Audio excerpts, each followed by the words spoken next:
bapaknya itu kan dibilang meninggal sama dia kan. Jadi ya udahlah, gue gak negosiasi sama maling, ngapain bikin keram kepala gue aja. Dia apa yang dia ngomong, gue sih sebenarnya kalau dari hati sih kasihan, cuman ya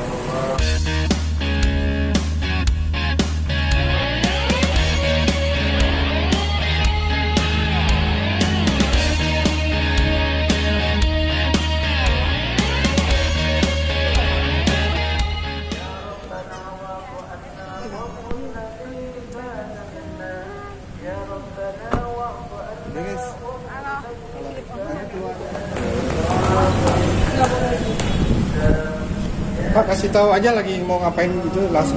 Jadi kemarin kan yang pelaporan buat si Yuli itu udah berlangsung kan. Nah, terus gitu kemarin pemanggilan Yuli datang. Nah sekarang gue sudah datang, tiba-tiba katanya Yuli udah di Polres. Jadi ya kita mau nanya, minta keterangan lagi sama tantangan. Ya udah. Nanti mungkin ngobrol lagi ya, kita itu wawancara lagi. Siap. Iya, Oke. Masuk dulu. Ya udah, masuk dulu. Oh iya, siap. Okay. Agenda hari ini bisa dijelaskan seperti apa? Jadi ini kan kemarin kan perkara yang kita laporin tentang Yuli itu ngambil kamera itu semuanya kan udah dilimpahin ke Polres. Nah kita udah kasih berkasnya semuanya, udah kasih buktinya, terus gitu kita juga udah diambil keterangannya, semua udah lengkap ya dari tim aku sama orang rumah. Nah terus gitu udah dipanggil juga ke rumahnya waktu itu, dan ternyata kemarin dia datang. Nah setelah datang ya dia juga mengakui. Nah terus tadi kayaknya gue juga kurang paham, masih ditahan sih, masih di atas. Terus dia minta maaf, minta gue cabut laporannya. Udah ketemu tadi sama Yulinya. Terus dia bilang lagi anaknya sakit katanya. Ya gue udah gak percaya lah. Waktu dia kerja sama gue kan dia juga bilang anaknya sakit. Katanya minta keringanan, anaknya sakit. Nanti bapak gue gimana, nanti mama gue gimana. Waktu itu seingat gue bapaknya itu kan dibilang meninggal sama dia kan. Jadi ya udahlah, gue gak negosiasi sama maling, ngapain bikin keram kepala gue aja. Dia apa yang dia ngomong, gue sih sebenarnya kalau dari hati sih kasihan, cuman ya gini loh. Di rumah gue kan karyawannya banyak dan semua pada tinggal sama gue. Kalau sampai gue cabut itu laporan, sama aja gue mengiyakan gitu, ngebolehin kan. Jadi ya gue tetap mau lanjut dan gue gak akan cabut sampai kapanpun. Karena itu adalah pelajaran, ditambah lagi kalau dulu mungkin gue sendiri ya, waktu kamera gue diambil, uang gue hilang apa segala macem, itu gue sendiri, jadi gue ngambil pusing, ya udahlah biarin aja lah. Tapi kan sekarang gue ada anak, terus ditambah gue nonton berita, sekarang beritanya pada horor, ART gebukin anak, terus begitu suster gebukin anak, terus begitu digebukinnya sampai parah banget. Yang gue lihat, yang berita yang kalian tahu beredar kan, parah banget kan. Jadi gue lihat itu gue takut gitu. Jadi gue mau kasih contoh ya, bukan mau kasih contoh ya, apa ya, kalau misalkan bentuk kriminal ya pasti akan gue usut tuntas sampai ke hukum itu, dan supaya dapat keadilan seadil-adilnya. Sekedar mengingatkan kalau ada yang baru ngikutin dan nonton, Yuli itu siapa dan kenapa gitu biar. Yuli itu adalah mantan asisten rumah tangga gue yang mencuri kamera gue. Gitu, yang mencuri kamera gue depan CCTV saat gue lagi mengasihi anak gue. Parah banget sih. Iya, jadi gue lagi mengasihi anak gue, terus dia tahu gue lagi mengasihi, dia ngambil kamera dari berangkas kamera gue jam 2 pagi, jam 1 jam 2 pagi, terus dia kabur bawa barang-barang, bawa karung, bawa koper segala macem, langsung keluar gitu aja. Terus dia pertamanya nggak ngaku, dia bilang katanya dia memang ambil kameranya tapi dia nggak jual, tapi dia buang kameranya. Ya logikanya aja ya, kita udah keram gitu ngomong sama dia, muter-muter banget ngomongannya. Dia bilang katanya kameranya diambil tapi dibuang. Ngapain lu ambil kalau mau buang ya kan? Terus dia gitu ya pokoknya dia sumpah dia ngomong sumpah, tapi kan bohong semua. Terus dia gitu setiap minggu dia izin sama saya, anak saya sakit, saya mesti pulang. Terus saya kasih duit tuh 1 juta, papa saya meninggal, saya kasih duit lagi tuh. Ternyata bohong itu semua. Pas kemarin saya tanya, itu anak siapa yang tiap kali kamu tiap minggu minta izin? Anak temen, kata dia. Anak temen, dia bilang. Ya terus dia gitu bapaknya juga meninggal. Saya udah nggak percaya lagi lah mas, semua ini ngomong lah. Terus kakak ada merasa pikiran gini, ada yang menunggangi, mungkin ada orang di balik itu yang nggak suka melewati Yuli gitu, apa gimana? Enggak sih ya. Enggak sih. Cuma siapa yang harus sama saya? Mungkin kamu. Enggak, kan fans kan. Kalau ini tapi barangnya kembali lagi nggak yang karena barangnya kembali, tapi kan waktu itu kan saya sempat sampai ke rumah Yuli. Saya udah ke rumahnya, terus begitu saya tanya dia nggak ngaku, dia bilang dia ngambil, sampai akhirnya dia sampai mamanya kesurupan dia baru ngaku kalau misalkan kamera itu ternyata dia jual kalau di kamera Cianjur. Habis itu saya ke Cianjur tuh lagi tuh ke kameranya. Pokok total perjalanan PP saya 14 jam. Saya ke lu sih nggak mau ikut. Nah terus saya ke Rodi Cianjur, terus itu udah Rodi Cianjur. Pengacaranya yang punya toko kameranya sih baik sih, pengacaranya rada nyolot sih, cuman ya aku kan udah biasa main nyolot ya. Nah, terus gitu ya udah akhirnya kameranya dibalikin. Ya udah, memang aku datang ke sana aku udah jelas-jelas bilang kamera saya mau datang untuk ngambil barang saya. Biar gimana pun juga ya lu salah ambil barang beli hasil barang curian. Terus gitu dia bilang nggak tahu apa segala macam. Ya udah lah, cuman yang punya kooperatif jadi gua nggak mau ambil pusing ya. Walaupun pengacaranya agak nyolot nggak apa-apa. Udah biasa, mungkin kan pengacara masih agak nyolot ya. Terus dari gitu akhirnya kameranya balik, ya udah gue serahin barangnya semua udah ke polisi. Tapi dia ngejual ke toko itu berapa juta? 7,5 JT. Anjir. 2. Lu mau juga kan pasti? Gue juga mau. 7,5 juta 2. Oh. Iya. Yang padahal kalau aslinya harganya 30-an ya. 1. 30. Kalau second ya 30-an 2 lah ya. Iya, harusnya gitu.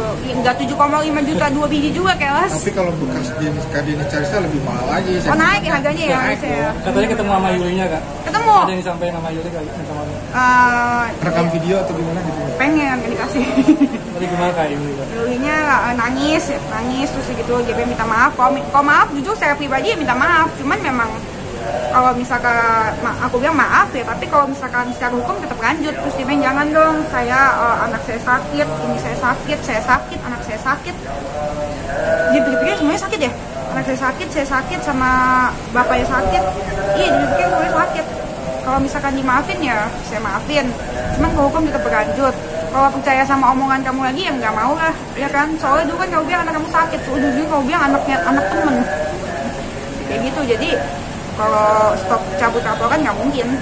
artinya resmi ditahan ya sejak kemarin ya? Iya, nangis terus gitu, cium kaki apa segala macem. Iya, ya puyeng juga. Maksudnya ya dia pakai hati ya sedih gitu, sedih, kasihan. Cuman ya nggak bisa cabut. Sudah berapa lama bekerja di kakak? 4 bulan. Nah ini dengan gini adanya seperti kayak gini ada rekrutmen khusus nggak buat kalau ada yang Oh iya, jadi harus mengambil dari yayasan yang jelas, jadi nggak ambil sembarang lagi. Kalau dulu kan kita ambil dari teman ke teman ya, teman ke teman ya, teman ke teman. Jadi mantan pekerja kita ada punya teman masuk, sekarang udah nggak bisa di kantor, jadi sekarang semuanya dari yayasan. Ya, ini kan prosesnya kan sudah lama ya, berapa bulan? Banyak, yang sebulan. berarti Sebulan lah. dihukum berapa lama tuh? Sebulan. Karena Bapak? Hah? Oke, ini kan proses udah berapa bulan. Akhirnya kan dia datang sendiri ya? Iya. Kalau nggak salah dia datang sendiri. Datang sendiri karena dia kan kirim surat panggilan terus dia datang sendiri. Sebenarnya sih yang Sama siapa? membuat kakak datang bersikeras tidak memaafkan dan proses itu berjalan. Emang kakak bilang bahwa buat jadi pelajaran. Tapi kan kalau nggak salah dia sama ibunya ya datang ke sini ya. Dibantu ibunya atau ibunya sendiri kemarin saya lihat emang agak pingsan, minta maaf. Gimana nih?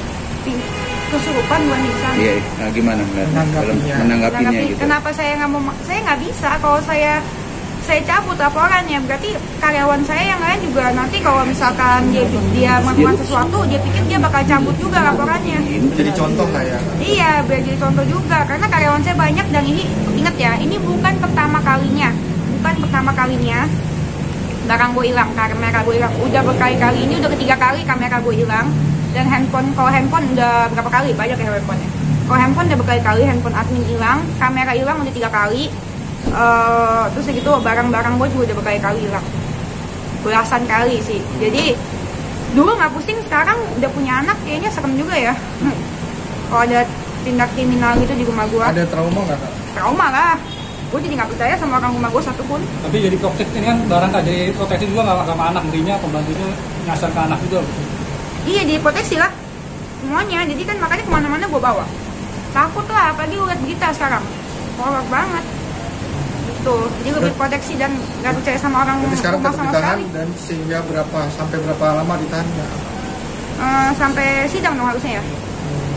Kan di sidang ini, di sini kan belum. Oh belum Mau ya? sidang ya? Proses. Mau sidang. Kemarin jam berapa datangnya sendiri dia? Nggak tahu jam berapa. Karena aku kemarin di rumah ini ngurusin si Jaden kan. Sebenarnya aku harus datangnya kemarin, tapi kan aku parno sama orang rumah kan, jadi nggak bisa titipin Jaden di rumah.